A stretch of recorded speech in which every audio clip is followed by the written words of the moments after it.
ស្រស់ស្រាយខូចចិត្តព្រោះស្នេហ៍ពេលចូលឆ្នាំថ្មី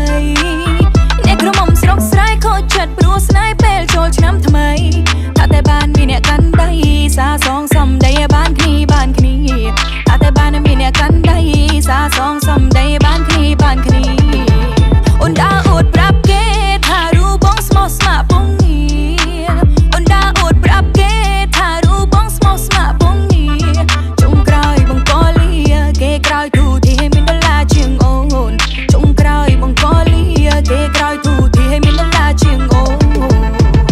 បងឃ្លីបពីស្រុកចូលក្រុងបាន100ជាងស្គាល់គេភ្លាមមិនដូចឈិតដូចជប់អន្ទាក់បេះដុំពណ៌ខ្មៅដូចគ្រាប់លពាំងឬដំណឹងនេះភ្លាមបេះដូងអូននេះវាចង់រយាំងអូនមិនជឿនឹងបងទេបងភ្លេចហើយអ្នកក្រមុំស្រស់ស្រាយបងភ្លេចដៃគៀកាយស្នេហ៍ភ្លេចសំលេងដែលអូនច្រៀងបំពេបងអើយដូចជាលឿនណាស់មាសមេ